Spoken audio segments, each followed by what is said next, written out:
Hey there! Welcome to SkyGems Academy podcast.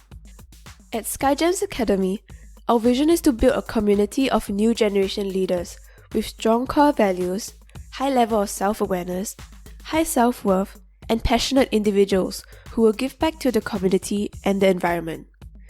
We are focused on delivering high-quality blended online learning of 21st century life skills delivered and taught online, practiced and perfected offline. Our philosophy is to inspire, educate, and nurture. We work towards inspiring and igniting sparks. We listen, we coach, we fine-tune and accelerate the mastery of 21st century life skills for various age groups. Our blended learning programs are curated from the early years to above 60 years old, as we believe in providing high-quality, lifelong learning for everyone. SkyGems Academy Podcast Series 1: How COVID-19 Transformed the Education Industry. We will take you inside the minds and behind the scenes of 40 exclusive leaders and educators in the education industry. We've interviewed 40 exclusive educators and leaders in the education industry worldwide, starting with China, where the pandemic initially started. You will hear from the leaders in the education industry sharing candidly their views on the possible changes that will take place in the education industry post-COVID-19. Be sure to tune in to SkyGems Academy Podcast Series 1 to listen and learn from the amazing stories, experiences shared, challenges faced, and techniques used by educators in different cities and countries to adapt and overcome their challenges personally as well as professionally in their respective roles in the education industry during the COVID-19 pandemic. Now, let's dive into SkyGems Academy Podcast Series 1. Introducing to you our host, Alyssa. Hey guys, it's Alyssa. Hope everyone is keeping well. SkyGems Academy Podcast is a passion project that my team and I kicked off in early 2020. As we are all facing the unprecedented events and experiences impacted by the COVID-19 pandemic, we find that there is an urgent need to unite the global community of educators and leaders to progress forward together. Our main objective is to create a platform for all global leaders and global communities to come together to document these historic moments for our future generations. SkyGems Academy Podcast is a platform for everyone from all around the world to share, listen, learn, communicate, collaborate, and come together to network and help one another to pull through this very challenging period that has impacted the global community. In each episode of SkyGems Academy Podcast Series 1, How COVID-19 Transformed the Education Industry, you will find yourself immersed and engaged in in-depth discussions and thought leadership in various aspects of education, technology, humanity, diversity, disparity, and collaborations in the education space. Our distinguished speakers also shared interesting stories, techniques, information and experiences with regards to COVID-19 pandemic and its impact to each speaker and to the education industry. We trust that you will find great value, insights and learnings from our 40 exclusive speakers in each episode of SkyGems Academy Podcast Series 1. We are very grateful and sincerely appreciate each and every one of you who has motivated us, encouraged us, contributed in your own very special ways, especially our 40 exclusive guest speakers from all around the world. A big thank you to all and a big shout out to all of you. Now, I am pleased to introduce you to our charismatic and distinguished guest speaker for SkyGems Academy Podcast Series 1, Episode 3, Aaron Wise. Here's some key highlights of Aaron's outstanding track records. Aaron is an international school principal who has led schools to see great success in Australia, Hong Kong, and Beijing. He also works as a consultant to principals and schools around the world and is the co-author of the book, The Focused Principal. Aaron is a firm believer that a person's character will determine their success above all else. Because of this, schools have a responsibility to promote not only academic success, but also those things which genuinely matter for each student's future. Aaron sees this character development as not only crucial for students on a personal level, but also for countries as a whole as they tackle national and global problems. In his spare time, Aaron competes in Ironman triathlons and enjoys traveling to meet new people and experience different cultures.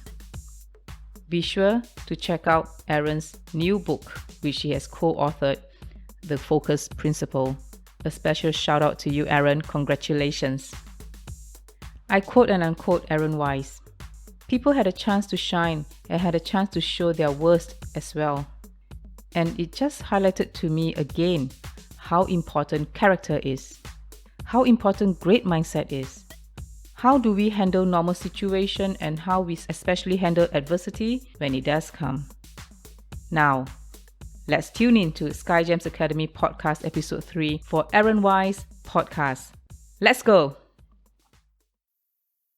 Hi Aaron, good morning. A warm welcome to SkyGems Podcast. Thank you so much for joining us today. It's an honor and pleasure to have you, Aaron. Thank you, Alyssa. Thanks for welcoming me here and looking forward to the podcast.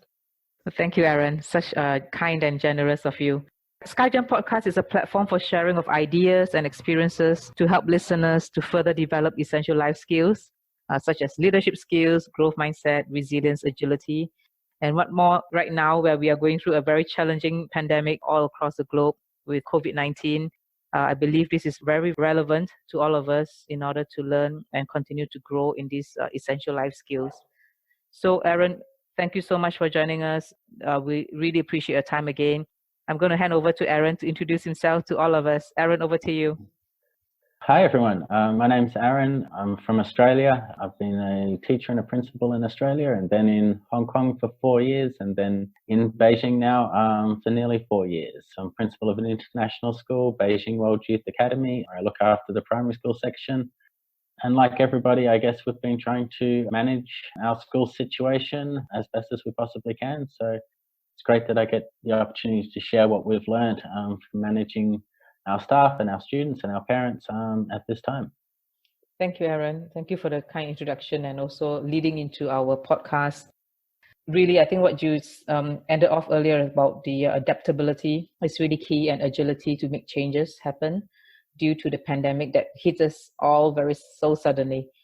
I'd like to understand, how are you feeling about the current COVID-19 pandemic situation that is across the globe? What are your thoughts about it? My thoughts are it's definitely been an interesting 2020. In a very short amount of time, I guess, the COVID-19 situation has really changed everybody's lives throughout the world in one way or another. It really is unprecedented. What I'm seeing in the families I work with and the staff I work with is that there's a lot of uncertainty. There's a lot of fear about the future. And there's also a lot of distrust, and it seems like that's brought a lot of people to the point where they've, I guess, made selfish decisions. And we've seen that in individuals, things like hoarding toilet paper and, hoarding different things. Yeah. But as well, not just in individuals, in countries and governments as well. I suppose, letting go of a lot of the ideals that they've held to for a long time and really making selfish decisions. It's been disappointing to see those things happening. But then on the flip side, it's also been really heartening to see the ways that a lot of other people, and I'd say the majority of the world, has responded to this situation where, they are showing a lot of ingenuity. They're being adaptable. They're overcoming a tough situation and really making the best out of what they have. We've seen a lot of genuine care between friends, between colleagues, and even between complete strangers. So for me, when I think about the current situation, I see that there has been a lot of terrible things happen. There's been a lot of death. There's been a lot of sickness. There's been a lot of, inconvenience, a lot of isolation for people. But really, the way that people have handled the situation, and the good and the bad, has really been a function of people's character, people's mindset, and that's really been highlighted, I guess, during this time. People have had the chance to shine, and they've had the chance to, I suppose, show their worst as well. And it's just highlighted for me again how important character is, how important having a growth mindset is for how you do handle normal situations, but how especially you handle adversity when it does come. Yeah, adversity does pose huge stress, I think, stress and challenges in everybody. It just brings the worst in someone. An ideal situation, it brings the best out of someone, as you say, shine throughout this pandemic. So I'm really heartened to hear your views and sharing of that. It's very aligned to what I'm seeing too. We all learn a lot from this situation, and I think it carries a long way, which is why the podcast that we're having from SkyGems is going to help a lot of individuals and community at large to really learn from each other. How do we overcome such adversity? So Aaron, in terms of your challenges that you faced across the past few months, and you were in Beijing as it started off, right? How did that affect your day-to-day, and also what challenges did you face during that period? Yes, I suppose I was in Beijing when all of this started. In there, seeing the situation unfold, it was interesting to say the least. As well as trying to get information. And I think that that's been one of, the big things that people have had to deal with, is trying to get information in order to make decisions. Our last day of school was January 22nd. And at that time, COVID-19 virus seemed to be, mainly just happening in Wuhan. There wasn't really any panic, although things were starting to build up at that time. And when we went on our Chinese New Year break on January 22nd, none of us could have predicted that, would be in the situation that we find ourselves in at the moment. So big challenges that we've been facing, especially in the early days of this pandemic, as well as continuing into the future, is how to get information in order to make important decisions, as well as, I suppose, understanding and being able to communicate that even if we don't have complete information, that we're still able to make good decisions. Yeah, a lot of the challenges really have revolved around how do we make decisions, given that we don't have all of the information, or that the information that we do have might not be complete, or it might actually be incorrect. Those are real challenges that you have to face through that, yeah? How did you then adapt to that, the challenges and changes that you have to make in order to move forward, right? I think life has to carry on. So how did you overcome that? I think the main thing we did, or that I did, was go back and have a look at what are the core values, what are the core things that I do make decisions on. So, for example, if I can use a current example that we're facing, has to do with staff coming back into China who are overseas, and I suppose the uncertainty about whether people are going to have jobs to come back to. During this, I suppose, crisis, there has been a lot of financial pressure placed on schools. And, some schools have decided to let staff go, to not employ them anymore, or to reduce their pay. Once it happens in one school, people do become anxious. Is my school going to do the same thing? Am I going to be able to meet my financial responsibilities? Am I going to be able to go back to China at all? And when staff come to me with these concerns, I talk to them, about the school's values and about the values as have been shown in the past. And I'm fortunate that our school has always looked after its staff, and it has shown commitment to them in hard times as well as in good times. And that's reassuring, I find, to the staff, to be able to say to them, we don't know what's going to happen in the future. We don't know when expats are going to be allowed back into China. But what we do know is that our school has a very strong set of core values, which means that it looks after its staff. And based on those core values and those core principles, you can have a reasonable amount of certainty that they're going to be doing that in the future, and that they're going to consider your situation. They're going to consider what's in the best interest of the school, but what's in the best interest of the school is in fact looking after its staff, so you can, I suppose, relax and be less anxious because of that.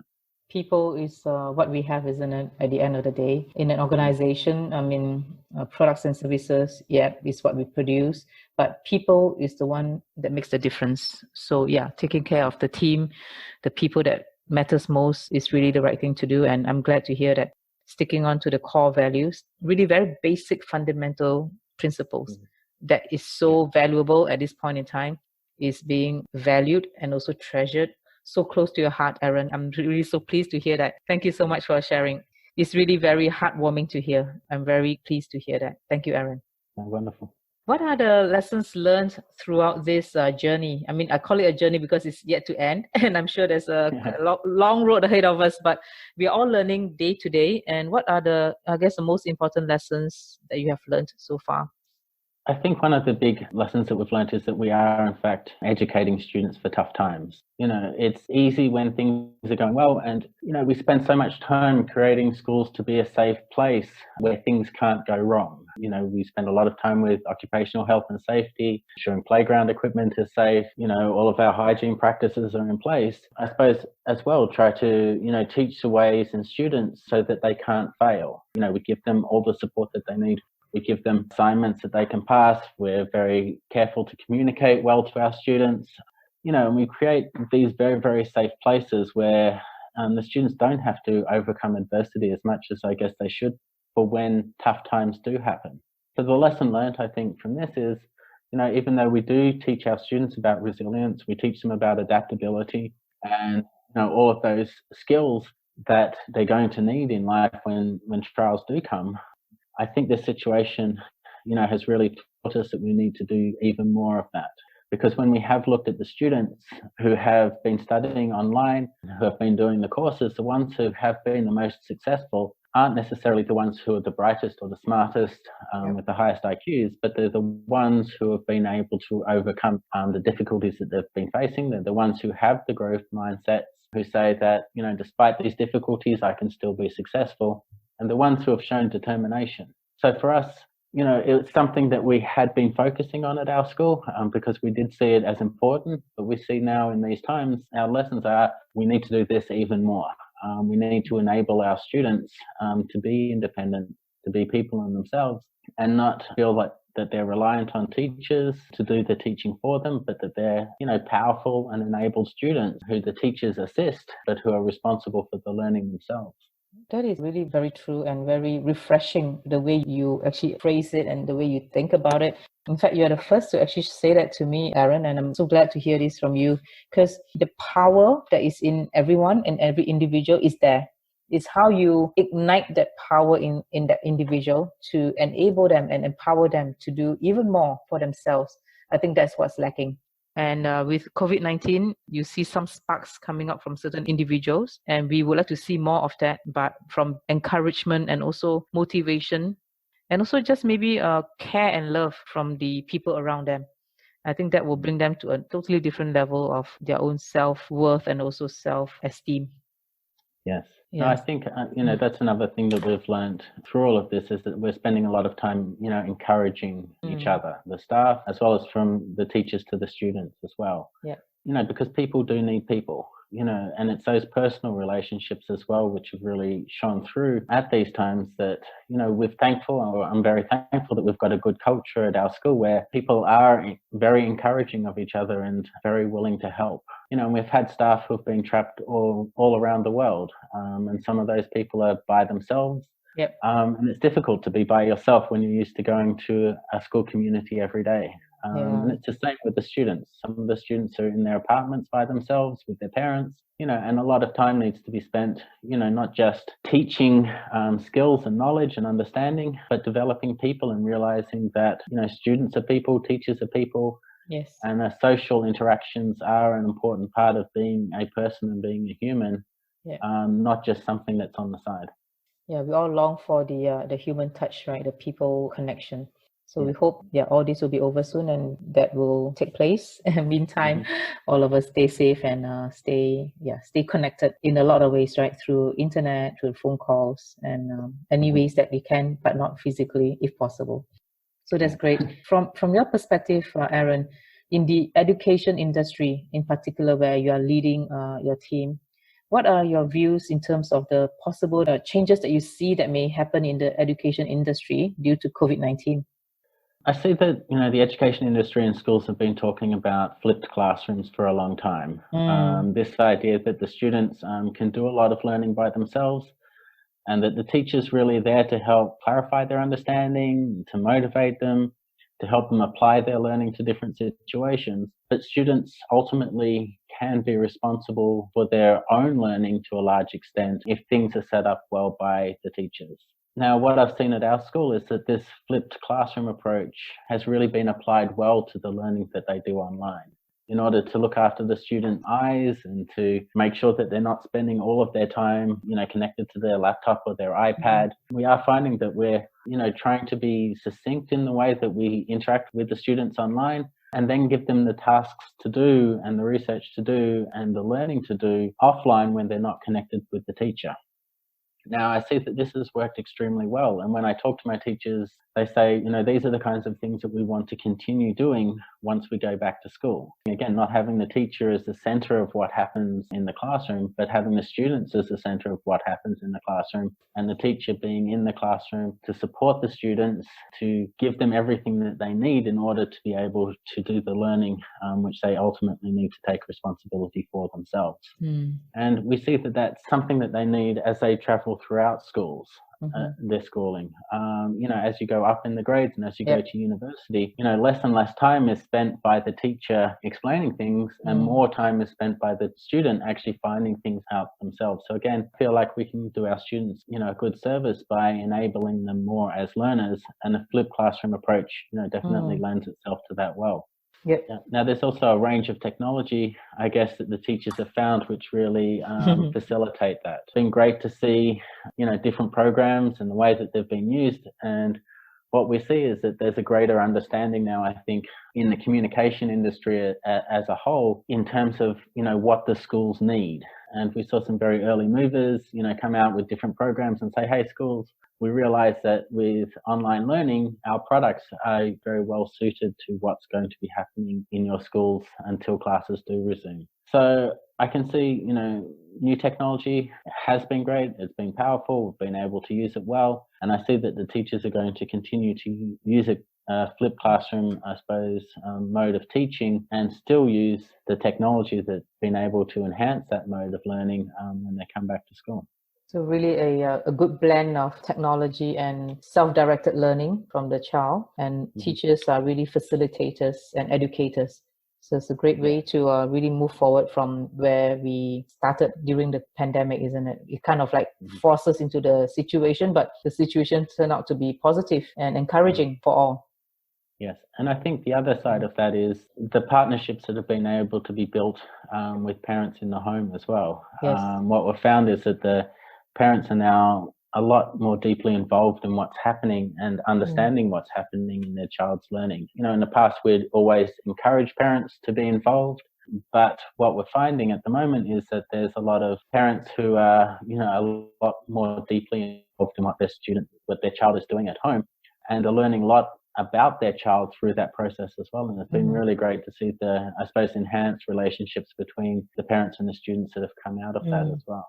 Yeah. We're finding that some of the parents are actually joining in lessons at school. Oh, that's nice. That's really nice. We run PE lessons online that are live, and it's been great to see parents, exercising with their children. Nice. And those kind of partnerships, we see that there's no reason that they can't continue on in the future in one way or another. And I think that that's going to be a big call from parents. Is I have enjoyed over the last few months being part of my child's life, and they're learning in a lot deeper level. How can that continue on in the future?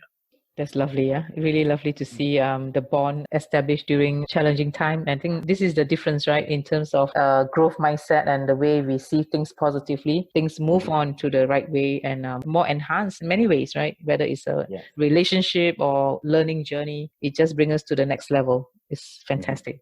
Well, Aaron, what would your own new normal is going to be looking like, if there's a new normal for you? I think there has to be a new normal. Yes. The world has changed so much. I don't think we're going to go back to how things were in the past.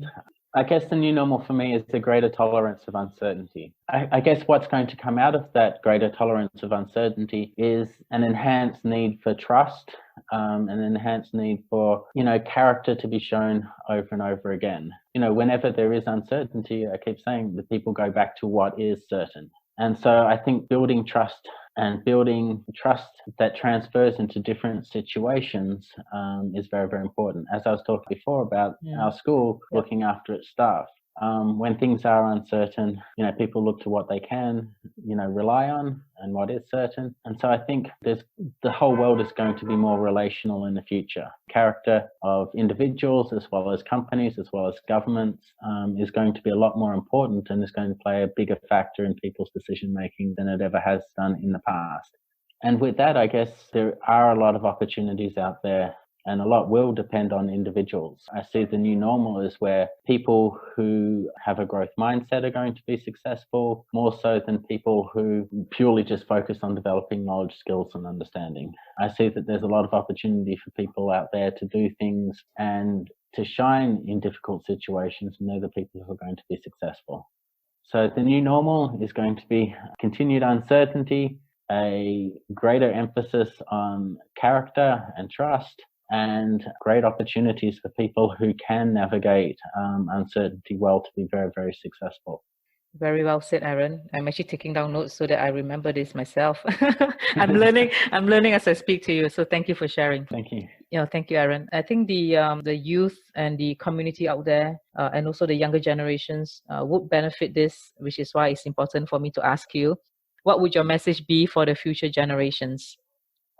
For future generations, I would say develop your character. Really take a look at yourself and say to yourself, okay, what is important for me? How am I going to live a good life? I posed that question to all of the students in the primary school a few weeks back. What do you think a good life is? And I think the earlier on in your life that you can answer what a good life is and then commit to doing what's necessary to live that good life, the better your life is going to be. But don't look in terms of good life is money or fame, being good looking, but look at, what is actually valuable in life, what's going to give meaning to your life, and then what do you need to become as an individual in order to achieve that good life. Wow, word of wisdom from Aaron Wise. Thank you so much, Aaron. It is a really great honor and great pleasure to have you sharing your thoughts, your experiences, and what you think the future may be and will be. We all benefit from this. Aaron, thank you so much again for your time. We look forward to meeting you in person soon when we can travel and be in a certain location together, and look forward to sharing more ideas and thoughts and perhaps our journey through this pandemic and also the future. So again, Aaron, thank you so much for your time. We appreciate everything that you have done for us and for the community. Thank you, Aaron. Thank you, Alyssa. It's been a pleasure to talk with you today, and I hope your listeners find it valuable. Thank you, Aaron. Thank you so much. Thank you. Bye. We hope you enjoyed today's episode at SkyGems Academy Podcast Series 1 on the topic of how COVID-19 transformed the education industry. We trust that the podcast episode has provided a whole lot of value and insights to everyone who tuned in. If you enjoyed today's episode and you love the vision and mission of SkyGems Academy, can you please help us to convince others to tune in to SkyGems Academy Podcast too? Please kindly subscribe to SkyGems Academy Podcast. Please also kindly leave a quick review and rate SkyGems Academy Podcast on Apple Podcasts, Spotify, Google Podcasts, Anchor.fm, Breaker, and various SkyGems Academy's podcast channels. That would mean the world to us, so thank you so much for your support. Visit our website at www.skygemsacademy.com to find out more about our distinguished speakers and about SkyGems Academy. We appreciate you and your continuous support. Thank you for tuning in to SkyGems Academy Podcast. High five and peace out!